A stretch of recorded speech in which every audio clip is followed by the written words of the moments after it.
Full Nobles is probably the most slept on strategy in all of Merge Tactics. So about 2 days ago when I was actually pushing to be #1 in the world on my main account, I actually encountered, yes, this exact guy that I'm facing. He was using the 4 Nobles. Okay, so I was actually in 3 games with this guy that I'm facing, Mini FJ. I was facing FJ, his main account, and he actually used the 4 Nobles in pretty much all 3 games that I faced him, and I actually lost like 2 of the 3 times. It was in a 1v1, and I was shocked because I really did not expect the full Nobles to be that good. So let's sell these cards. Let's try to end off with double Goblins if we can. And it also is the smart trade here. So what I am probably going to do is I might just sell this guy, go for the Wizard here, and go double Clan, double Blasters. And the reason I can do that is because it is smart trade. So I will gain the +1 elixir in the next round for every troop that I sell. So if you sell a card, you get -1 elixir, right? Because the Valkyrie costs 3.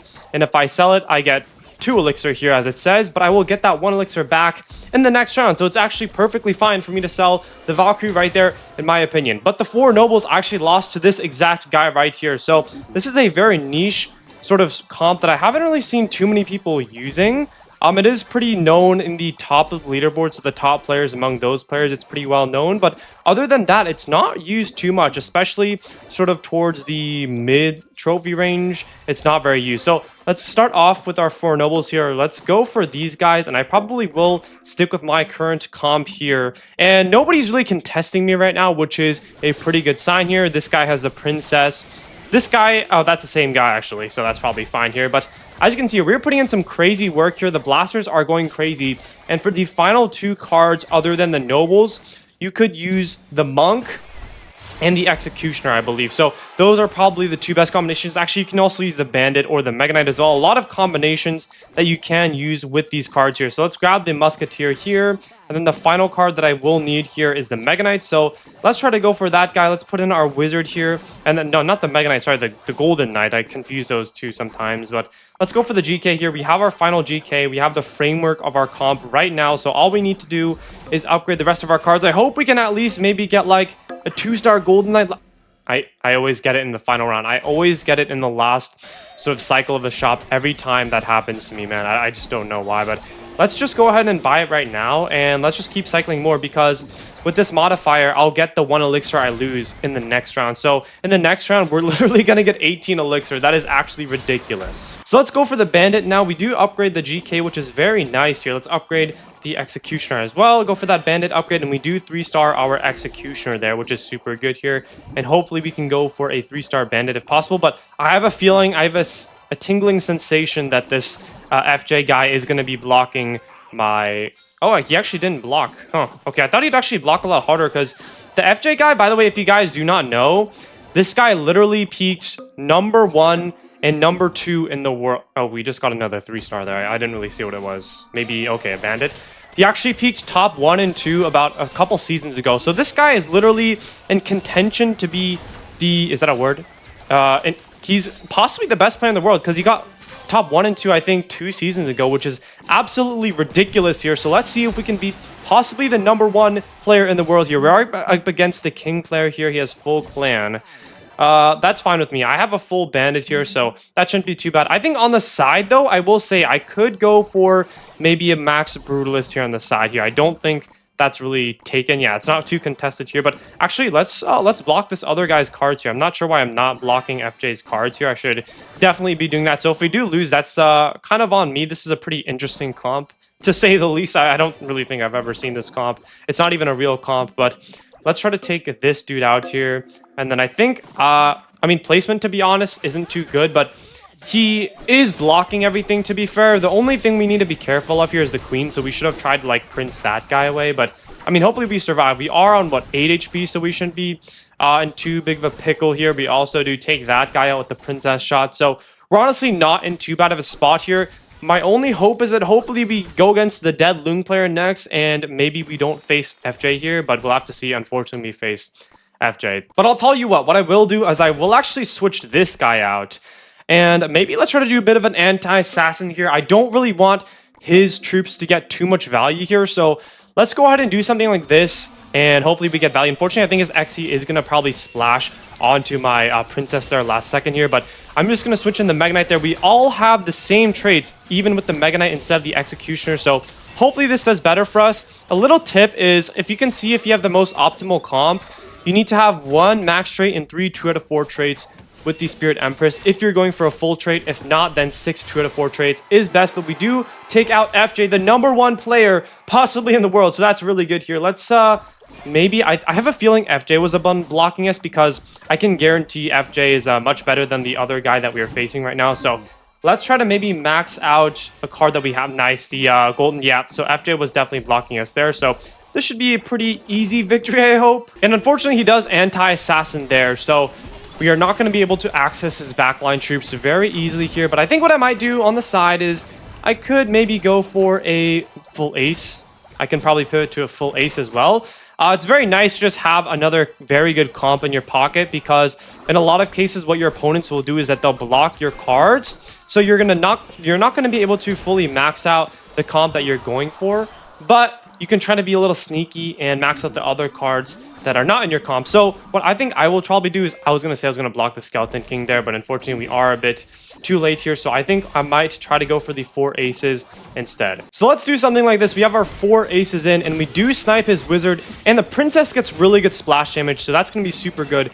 Unfortunately, though, I think he did block the monk, but I think we're getting some pretty decent damage here, and we actually do win this round. Our Gold Knight does go into the back lane, though, and the princess is just getting so much value. That's also another really good thing about this 4 nobles comp. You can easily pivot to 4 ace. I feel like those sort of go hand in hand for me. But on to game 2, guys. We're going to get the jump tile modifier and a round 1 merge. So that's really good, actually. Let's actually use these jump tiles right now. I'm just going to throw in my E-Giant and my 2-star mini P.E.K.K.A. Why not? Did he just throw his... Okay, I guess he just did last second, try to flip the map. So that's fair enough. That's a pretty decent play by him. I don't know how he had the time to react to that, but that's pretty good play by him, I guess. I think what I will do here is I think I'm going to go for the... I think I'll go for the Prince, actually. And I'll probably sell the mini P.E.K.K.A. And then, we actually do get it again, which is really good. And let's grab the Barb here. And I think I'm going to force with the RG. And we are going to get a pretty good series of merges here. So let's just throw in these guys. We already do have the Assassin, so let's maybe not put the Dark Goblin in the jump tile. That would be pretty good there. But actually, a little sort of minor thing. The reason that I actually sold the 2-star mini P.E.K.K.A. before rebuying it is so that those copies would go back into the card pool. Because if the copies would go back into the card pool, then I could pull from those copies as well. So I'd have a higher probability of merging the mini P.E.K.K.A. It's just sort of a little niche thing, but I do think it is very important. So let me actually check what these guys are running. Nothing too notable here. So I'm just going to keep cycling, keep merging and selling for a little while now until I get something pretty notable. Let's just keep buying these very cheap cards here as we can. Let's sell those cards again because we don't really have much elixir. And I probably will just throw in these guys here. And this is not too bad of a comp. I mean, in terms of traits, it's pretty bad here. But basically what I like doing is I just like merging and selling in the beginning until I generate enough elixir. And enough elixir, to be honest, it's not a very good description. Like, what is enough elixir? Like, what does that mean? I think it's just pretty... I just get like a feeling. I just get like a tingling sensation. I don't know, whenever I have that feeling. So, fortunately, though, the other Empress player died. I think I will go for the Princess here. And we already have a Bandit, so I think I actually will go for the 4 Nobles here. It is just, I would say, pretty objectively a 4 Nobles game. We have a Bandit, we have the Muskie, we have the Princess already, we have the Executioner. So I think 4 Nobles is a pretty good bet to go for in this scenario. So the final card that we need here is going to be the Golden Knights. And I think I will sell the 2-star Musketeer for now. And the final card we need is the GK. I'll just throw in the Bandit here. Let's just get like a makeshift Assassins. And we will be very good to go. I need to pay attention more, though, to their jump tile. Because I think what I do in a lot of cases is I kind of autopilot when I'm making videos. So when I actually make videos and I'm playing in a video, I'm not always playing like the most optimal. That's why my like top 1 gameplay that getting to top 1 game video that I made before, the gameplay is a bit different because I'm actually like locked in. I could just focus completely on the game. So that's a bit different here, but I should definitely focus more on that jump tile because if these guys had better comps, I would definitely be getting punished a lot more for that. So let's try to lock in and focus on that. But I think I might be able to get a 3-star Golden Knight here. If I can, this guy is just going to be a free win. But as a small note, I feel like whenever people hear about 4 Nobles, they're like, oh, that 4 Nobles, like, are we dead ass? Like, that comp's terrible. But 4 Nobles are actually super good. So for perspective, I was actually using for Brutalist. I was using a lot of the... I accidentally bought the Barb again. I was trying to buy the Golden Knight merge there, but I was actually using a lot of the more well-known meta comps, I guess you could say, on my push to top 1. I wasn't really using 4 Nobles because... I mean, I obviously was aware of it because, I mean, I obviously, like, did make a video about it, but I just didn't really use it because I thought there were better comps. But I was genuinely losing to that FJ guy that we faced in game 1 to the 4 Nobles with a lot of these very meta comps like the Brutalist, the Double Giant comp as well. So I was genuinely losing. So that's sort of why I wanted to make the video, because I feel like this is a very niche comp, but it is just so good, and I feel like it's a strategy that is definitely worth it to put into your toolkit. But if you guys did make it this far in the video, I'd appreciate if you would subscribe, because it is pretty clear that you guys do want to improve in merge tactics, and I do upload daily videos. But guys, we're gonna get the merge bonus modifier, so this is basically like the chaos. I feel like it's as chaotic. I feel like I don't think I've really ever lost a merge bonus, so I'm super excited to actually play this modifier. I think this game is going to be super fun here. So we're going to go for the double goblins to get a free goblin, and this start is so good. This game mode just literally snowballs everything. Let's grab this merge. We're going to sell it, and I think I can honestly get infinite elixir. You're going to see the orbs are going to pop up, and this round is going to be super fun. So let's get into it right now. Let's get this merge. Let's instantly sell it. And oh my freaking gosh, look at all these orbs popping up on my screen.